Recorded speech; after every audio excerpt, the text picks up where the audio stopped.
नमस्कार मित्रों, आप कैसे हैं? उम्मीद करता हूँ आप सभी लोग ठीक होंगे। आज का जो विषय है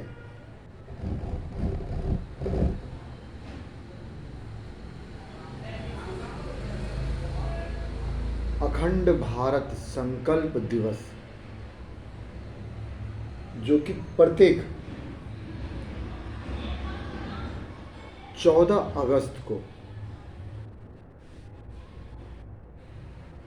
संघ द्वारा, आरएसएस द्वारा मनाया जाता है। आज इस विषय पर इसलिए चर्चा हो रही है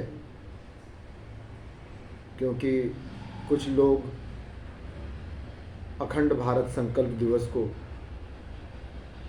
एक पॉलिटिकल आईने से देखते हैं।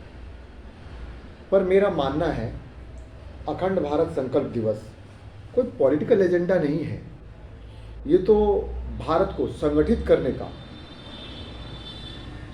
एक प्रयास है और संभवतः प्रत्येक हिंदुस्तानी को ये प्रयास जरूर करना चाहिए। अखंड, अखंड का मतलब हुआ जिसका कोई खंड नहीं हुआ हो।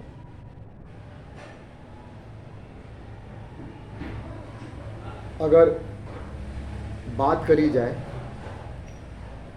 14 अगस्त 1947 की, तो इस दिन आज़ादी यानी 15 अगस्त 1947 को हमें आज़ादी मिली। उसके एक दिन पूर्व, आज़ादी से एक दिन पूर्व, देश का विभाजन,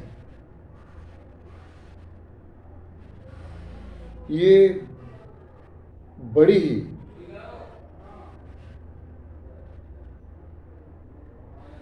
दुख पहुंचाने वाली स्थिति रही। और इसको अपने शब्दों में यूं कहूं तो आप समझ लें, हमें आज़ादी की जो खुशी मिली 15 को, उससे पहले हमें दुख के गर्त में डाल दिया गया।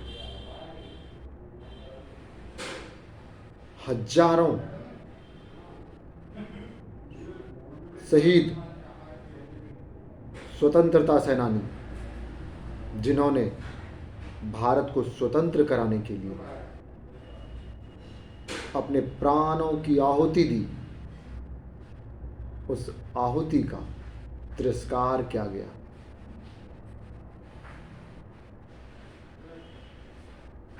क्योंकि जो स्वतंत्रता सेनानी थे, उनका तो एक ही संकल्प था, आज़ादी, ना कि विभाजन। आप सोचिए, क्या भगत सिंह, चंद्रशेखर आज़ाद, सुभाष चंद्र बोस,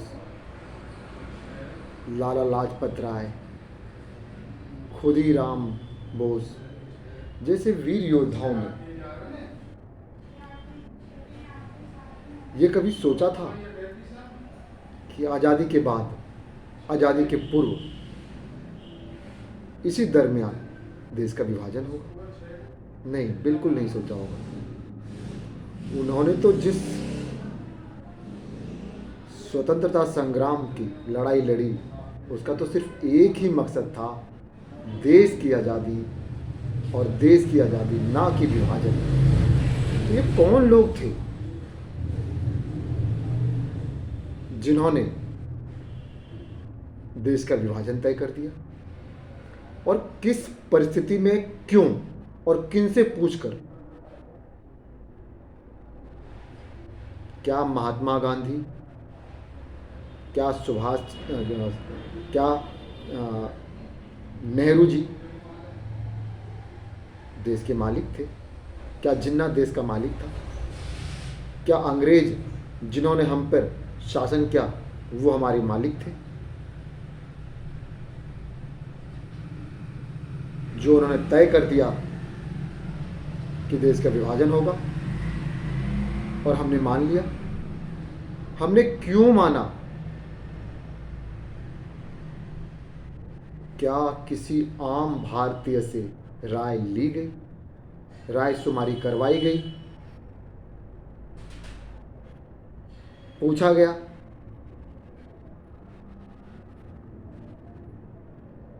कि देश का विभाजन होना है? सीमा के इस पार और सीमा के उस पार दोनों जगह भारतवासी रहते थे। सिर्फ चंद लोगों की खुशियों के लिए देश का विभाजन कर देना सही है? एक तरफ नेहरू जी देश के प्रधानमंत्री बन गए, दूसरी तरफ जिन्होंने आज़ादी की मांग करी, भारत से अलग होने का मांग किया, वो जिन्ना 2 कौड़ी का वहाँ का राष्ट्रपति बन गया। ऐसी परिस्थिति क्यों बनी? महात्मा गांधी ने कहा था कि देश का बंटवारा मेरी लाश पर होगी, तो उन्होंने क्यों होने दिया?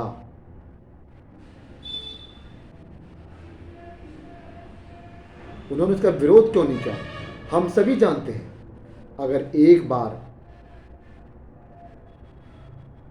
महात्मा गांधी जी ने स्पष्ट शब्दों में कह दिया होता कि देश का विभाजन नहीं होगा, तो किसी परिस्थिति में नहीं होता।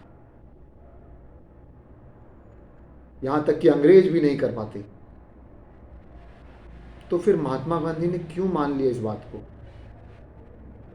इसका मतलब साफ शब्दों में कहूं तो उन्होंने देश के साथ धोखा किया है।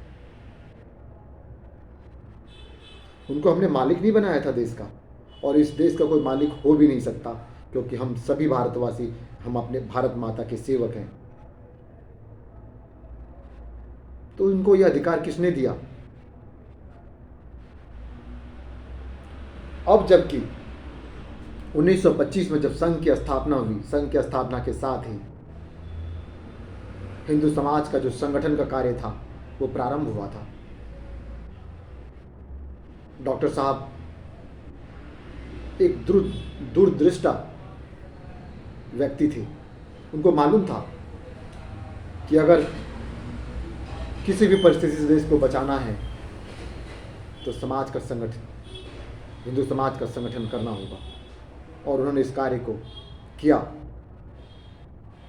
लेकिन 1947 में संघ इतना मजबूत स्थिति में नहीं था कि देश के विभाजन को रोक पाए। लेकिन आज देश की परिस्थिति बदल गई है। आज हमारे पास वो सारी शक्तियां हैं जिससे हम खंडित भारत को पुनः अखंड बना सकें। इसकी शुरुआत भी हो गई है। हमारे माननीय प्रधानमंत्री श्री नरेंद्र मोदी जी ने जम्मू कश्मीर को धारा 370 और 35A से आज़ादी देकर पूर्णतः भारत का राज्य बना लिया है। सोचिए, पाकिस्तान देने के बाद भी भारत के अंदर एक लकीर खींच दी गई थी जम्मू कश्मीर के रूप में। हमारे देश में रहकर हमारा ही संविधान वहाँ नहीं चलता था। ऐसी कैसी विडंबना थी? कैसे नेहरू ने ऐसा डिसीजन लिया था? मेरे कांग्रेस मित्र को मेरी बात हजम नहीं होगी, क्योंकि वो लोग तुष्टीकरण की राजनीति करते हैं। मैं अपनी बताऊं या संघ की विचारधारा बताऊं तो संघ तुष्टीकरण नहीं करता। हिंदू मुसलमान में कोई फर्क नहीं करता। वो हमारा तो मानना ये है, जो भी इस देश में रहते हैं वो सभी भारतवासी हैं। जिनकी विचारधारा हमसे मिलती है, जो भारत माता की वंदना करते हैं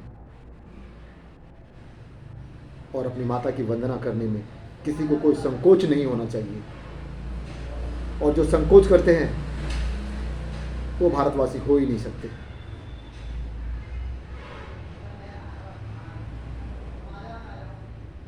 इसलिए इस राष्ट्र में रहने वाले सभी लोगों को अपनी धरती माता की वंदना करनी चाहिए। क्यों ना करें? आप मुझे बताइए, क्यों ना करें? इस मिट्टी से उपजे हुए अनाज को हम खाते हैं, वो तो कोई फर्क नहीं करती।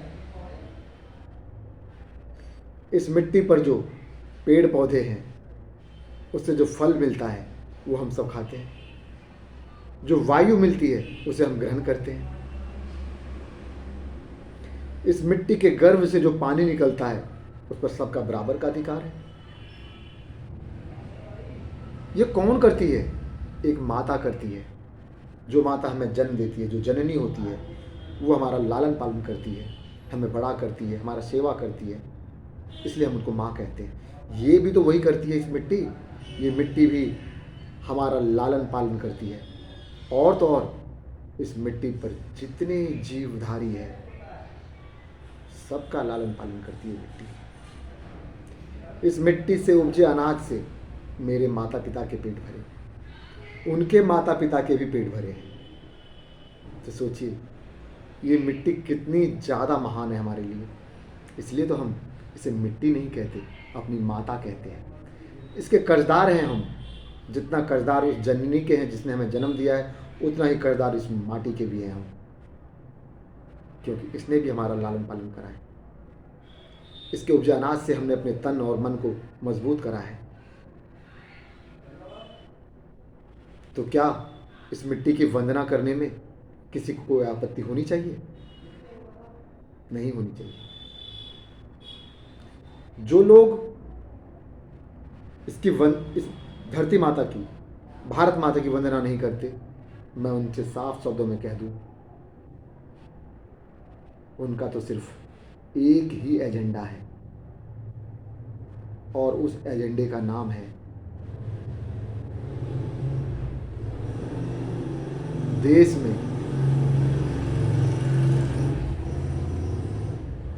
देश का इस्लामीकरण, और इसके अलावा दूसरा कोई एजेंडा नहीं है। लेकिन जो सच्चे मुसलमान हैं वो अपने वतन से प्यार करते हैं। उन्होंने बार बार अपने वतन के लिए जान दी है। उनको इस माटी की वंदना करने में कोई तकलीफ नहीं है, क्योंकि माटी नहीं, माँ है, हमारी माँ। इसकी रक्षा के लिए बार बार हम शहादत देते हैं, बार बार हमारे जवान बॉर्डर पर गोलियां खाते हैं। क्यों? क्योंकि हमें और हमारी धरती माता की, भारत माता की सुरक्षा के लिए।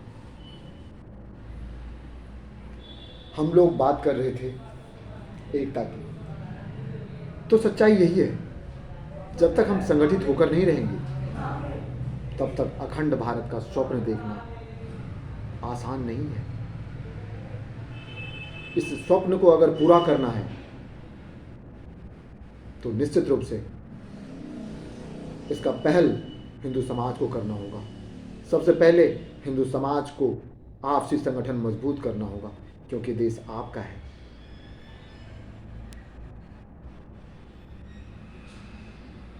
ये देश महाराणा प्रताप का है। हम उनके वंशज हैं जिन्होंने घास की रोटी खाई, पर राष्ट्र और धर्म से कभी समझौता नहीं किया। ये देश वीर हकीकत राय जैसे बालकों का भी है, जिन्होंने प्राण की आहुति दी, पर धर्म से कभी समझौता नहीं किया। उनके सामने विकट परिस्थिति आई, या तो अपने प्राण बचा लो या इस्लाम कबूल कर लो। उन्होंने कहा, हिंदू पैदा हुआ था, हिंदू मरना मंजूर है, लेकिन अपना धर्म त्याग नहीं करूंगा। ये देश उनका है। ये देश झांसी की रानी लक्ष्मीबाई जैसी वीरांगनाओं की है। इसलिए यहाँ की माताएं अपने आप को कमज़ोर ना समझें, यहाँ की बहनें अपने आप को कमज़ोर ना समझें। हम सभी को संगठित होकर भारत माता की जो सेवा का लक्ष्य धारण किया है उसे अवश्य पूरा करना है। एक दिन हम अखंड भारत जरूर बनाएंगे। पहलू क्या थी, भारत का खंडन कैसे हुआ? मैं आपसे पूछना चाहता हूं, कोई विदेशी आक्रांता आकर हमारे ऊपर शासन करे और हमारे देश को विभाजित कर दे तो हम इसे स्वीकार कर लेंगे? क्यों करेंगे? हम तो नहीं करेंगे। हम अपने घर में किसी दूसरे को घुसने भी नहीं देते और उनकी बात को हम मान लेंगे?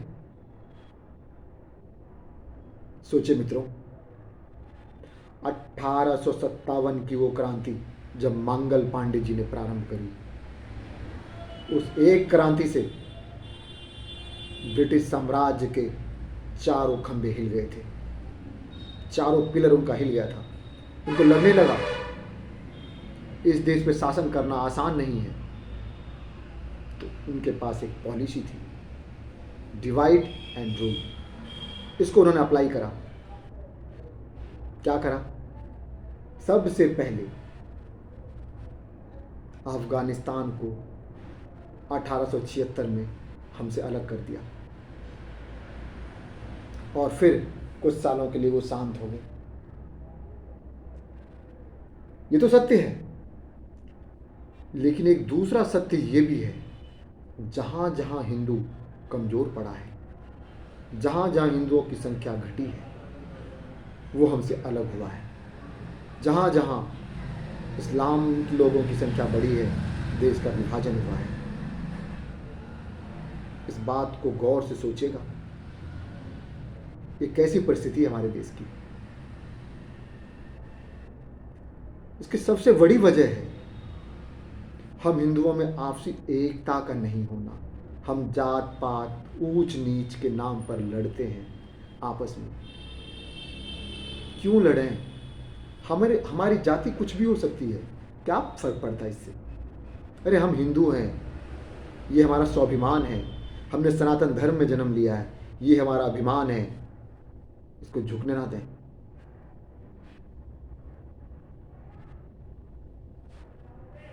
संगठन करें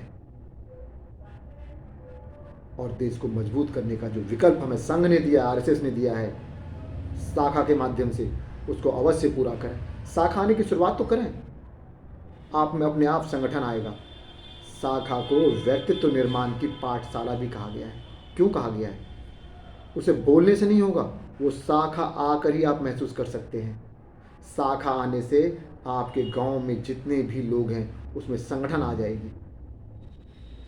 शुरुआत तो करें, एक पहल तो करें। वैसे भी 1925 तक हमें प्रत्येक गांव में अपनी शाखा पहुंचाने का जो दृढ़ संकल्प लिया है उसे पूरा भी करना है। हम सबको मिलकर इसका दायित्व हिंदू समाज के ऊपर है।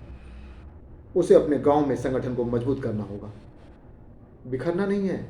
अभी ये जो किसान आंदोलन चल रहा है ना, हम लोग क्या कर रहे हैं? बिखर गए। हमारी एकता टूटने लगी है, चरमराने लगी है। क्यों भाई? क्यों? जो मोदी जी कर रहे हैं उनमें उनकी दूरदृष्टि है। वो अखंड भारत का निर्माण करना चाहते हैं, हम उसका साथ नहीं दे सकते। हम आपस में उलझ जाएंगे। अरे भैया तेल इतना महंगा हो गया, प्याज इतना अरे भाई साहब, वो उन चीज़ों को महसूस कर रहे हैं, लेकिन क्या है कि सिर्फ तेल कोई विषय नहीं है। तेल विदेश से हम लोग लाते हैं और ऐसे इस परिस्थिति में जब कोरोना पूरे देश में चल रहा है, लाखों लोगों का रोजगार नहीं है, उन्हें सारी सुविधाएं दी जा रही है, आखिर सरकार इसकी पूर्ति कहाँ से करेगी? आप सोचिए तो सही। क्या वो गरीब बनों में रहने वाले हिंदू नहीं है? क्या उन्हें रोटी नहीं मिलनी चाहिए? क्या वो भूखे रह जाएं? सरकार ने निरंतर पिछली कोरोना से, पहले चरण की कोरोना से दूसरे चरण की कोरोना तक लोगों को अनाज दिए हैं भूख मिटाने के लिए। किसानों को 6,000 रुपये साल मिलता है, क्या कम है ये? मैं ये नहीं कहता कि इससे सब कुछ हो जाएगा। मैं मानता हूँ किसानों की स्थिति दयनीय है अपने देश में, लेकिन आप एक दिन में नहीं बदल सकते इसको, समय लगेगा, पर बदलेगा ज़रूर, ये तय है। आप विश्वास रखिए, सब कुछ भूलकर ये देश सुरक्षित हाथों में है। सुरक्षित ही नहीं, इस देश को अखंड करने का भी संकल्प है हमारे साथ। जब इतना बड़ा हमारे पास विज़न है तो हम साथ क्यों छोड़ें? हमारा संकल्प है, हम अखंड भारत बनाएंगे। किस परिस्थिति में देश का विभाजन हुआ आपने देखा, 1876 में अफगानिस्तान, उसके बाद मित्रों 1904 में नेपाल,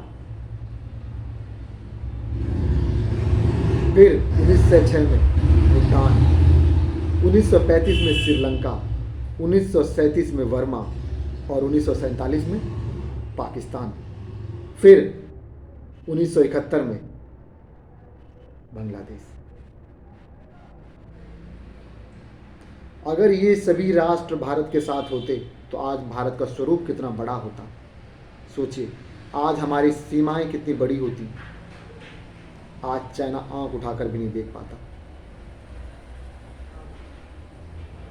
हमें पुनः जो हमसे बिछड़ गए हैं किसी कारणवश, उसको दोबारा संगठित करना है। उससे पूर्व अगर चलें, 1857 से पूर्व, उस क्रांति से पूर्व और उससे पीछे, तो Indonesia, Philippines, Vietnam, Cambodia, Malaysia, ये भी भारत का ही हिस्सा था। आज भी इंडोनेशिया में वहाँ का जो पैसा है, रुपया है, उसके ऊपर भगवान गणेश की प्रतिमा, भगवान गणेश की तस्वीर बनी हुई है, छपती है। क्यों? वो इस बात का प्रमाण है वो भी कभी हमारा ही देश था। हिम्मत नहीं हारना है मित्रों। जब चंद्रगुप्त मौर्य ने अखंड भारत का निर्माण किया,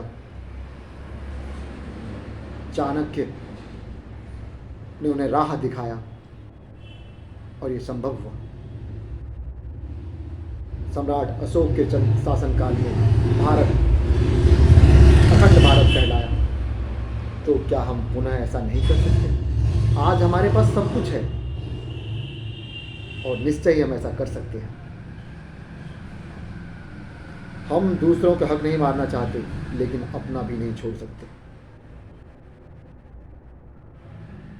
इसका एक पहलू दूसरा भी है।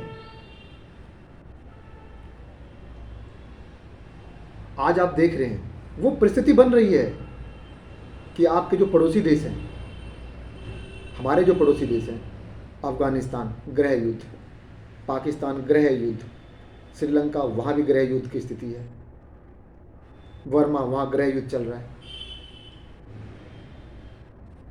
रहा आपका भूटान, चाइना उसे खाने के लिए तैयार बैठा है, लेकिन सिर्फ भारत के कारण रुका हुआ है।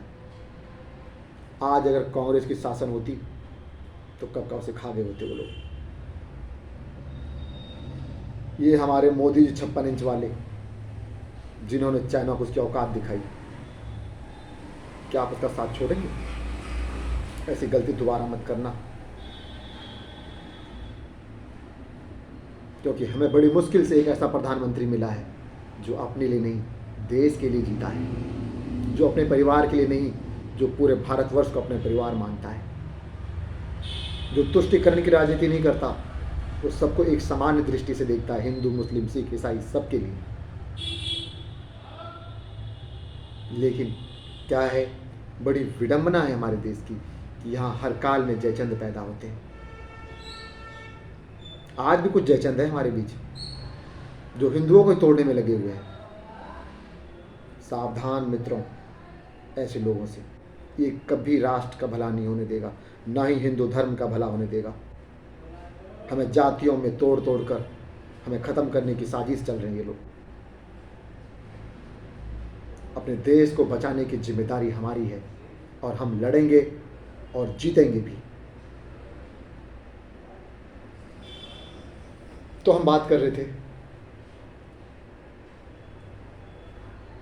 हम अपनी संस्कृति के बारे में।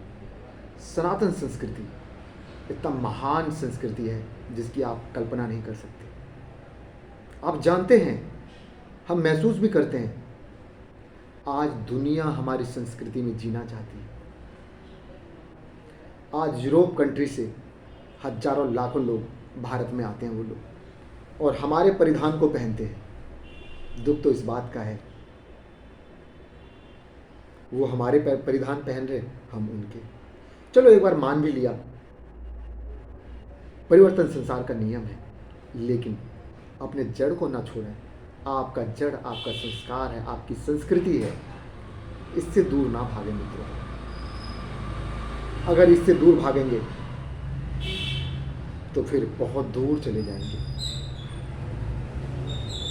फिर आप पाकिस्तान, बांग्लादेश, अफगानिस्तान जैसी स्थिति में आ जाएंगे। इसलिए अपनी संस्कृति का त्याग ना करें। अपने बच्चों को संस्कार दें, उनको शाखा भेजें, संघ की शाखा। मैं संघ की शाखा जाता हूँ, उनको भेजें, क्योंकि मुझे पता है वहाँ हमें क्या मिलता है। वो कोई नहीं बता सकता, वो वही बता सकता है जो वहाँ जाता है। वहाँ कोई भेदभाव नहीं होता, ना कोई जाति प्रथा होती है। वहाँ तो बस प्रेम होता है, आपसी प्रेम, भाईचारा। हम एक दूसरे को अपना मानते हैं, सुख दुख में एक दूसरे के साथ जुड़ते हैं। यही हमें संघ ने सिखाया है। इसे सीखकर हम आगे बढ़ रहे हैं। तो जो लोग यूरोप कंट्री से आ रहे हैं, आपने देखा होगा 2019 में जो प्रयागराज में कुंभ का आयोजन हुआ, उस आयोजन में हजारों यूरोप कंट्री से जो आए हुए लोग थे, उन्होंने स्वतः अपने मन की इच्छा से सनातन धर्म को अपनाया, हमारे वेशभूषा को अपनाया। आपने देखा होगा कुंभ स्नान में हमारे कपड़ों में जाते थे, वो कुंभ स्नान करते थे साधु संतों के साथ। सोचिए कितना अद्भुत नज़ारा था वो, और ये सौभाग्य मुझे मिला, मैंने उसे देखा भी था। इस दृश्य को बड़ी मीठी अनुभूति हुई थी और अच्छा लगा। अपने धर्म पर गर्व महसूस हुआ कि हमने सनातन धर्म में जन्म लिया है। जो लोग यहाँ से मीठी यादें लेकर जा गए कुंभ से, वो क्या करेंगे? वो पूरी दुनिया में सनातन संस्कृति को फैला रहे हैं। फैला रहे हैं ना। वो मीठी यादें अपने बच्चों को दे रहे हैं। वो लोग स्वतः हमारे धर्म को अपना रहे हैं, क्योंकि यहाँ जीवन जीने की कला है, शैली है। और यकीन मानिए, सिर्फ हम लोग जो भारत में रहने वाले लोग हैं, धर्म से धंधा ना करें, अपने धर्म को पवित्रता से बचाए रखें, अपनी संस्कृति के जड़ों को मजबूत करते रखें, आपसी भाईचारा प्रेम भाव बना के रखें, कोई भेदभाव न रखें, आपसी कोई जाति पाति के चक्कर में ना फंसें। यकीन मानिए, पूरी दुनिया एक दिन इसी सनातन संस्कृति के भगवा ध्वज तले आना होगा, और लोग आएंगे, स्वतः चल के आएंगे। हम किसी को तलवार के डर से या लोभ लालच देकर धर्मांतरण नहीं करवाते। वो तो स्वतः यहाँ आकर अपने दिल से जुड़ जाते हैं हमारे साथ। हम उस महान संस्कृति के वाहक हैं। खुद को गर्व महसूस करने का मौका मिलता है। यही अखंड भारत का नींव पड़ेगा। यहीं से एक न एक दिन सभी हमारे साथ आकर स्वतः जुड़ेंगे, बशर्ते आपको इसके लिए अभी से तैयार रहना होगा। धन से, धर्म से, धन से, धर्म से, और जरूरत पड़े तो हथियार से भी। क्यों? क्योंकि धर्म की रक्षा के लिए हथियार की आवश्यकता पड़ती है। आपने देखा होगा, हमारे जितने भी देवी देवता हैं, एक हाथ में शास्त्र है, तो दूसरे हाथ में शस्त्र है। जहाँ शास्त्र से काम चले वहाँ शास्त्र से चलाइए, जहाँ अस्त्र से चले वहाँ अस्त्र से चलाइए, क्योंकि दोनों एक दूसरे के पूरक हैं।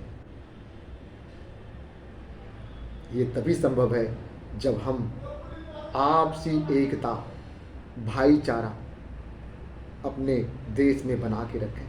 हमें किसी भी मुस्लिम या क्रिश्चियन से नफरत नहीं है मित्रों, हमें कोई आवश्यकता नहीं नफरत करने की। बस जो लोग यहाँ रहते हैं वो किसी भी धर्म को मान रहे हैं, हमें कोई आपत्ति नहीं है, लेकिन हमारे देश के नियम, हमारे देश के कानून, हमारे देश की परंपराओं के हिसाब से उनको चलना होगा। जब ये माटी हमारी हम सब की माता है तो उनको भी इसकी वंदना करना ही होगा। मित्रों, बस इतना ध्यान रखना,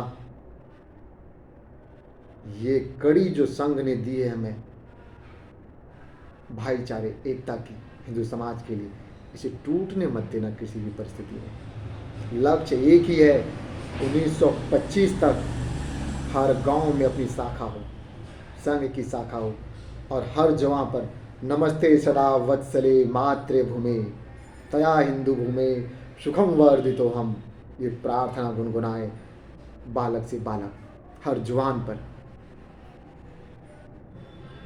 हम जीतेंगे, हमारा देश जीतेगा, सनातन धर्म जीतेगा और संपूर्ण हिंदू समाज की जीत होगी।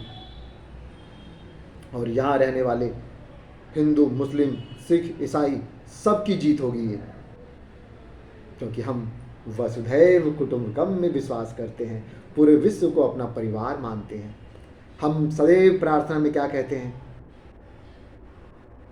सर्वे भवन्तु सुखिनः, सर्वे सन्तु निरामया, सर्वे भद्राणि पश्यन्तु माँ कश्चित् दुर्भाग् भवेत्। ओम शांति शांति शांति, अर्थात सबकी सुख की कामना करते हैं, सबके निरोग रहने की कामना करते हैं। सोचिए, ऐसा कौन सिखाता है? ऐसा सिर्फ और सिर्फ सनातन धर्म सिखाता है, हमारा धर्म सिखाता है। इसलिए हमें अपने धर्म से प्यार है, हम अपने धर्म के लिए अपनी जान की आहुति देने के लिए तैयार हैं और सदैव रहेंगे, क्योंकि देश है, धर्म है, तभी हम सुरक्षित हैं। मित्रों, आपका साथ चाहिए। जय हिंद, जय भारत, वंदे मातरम।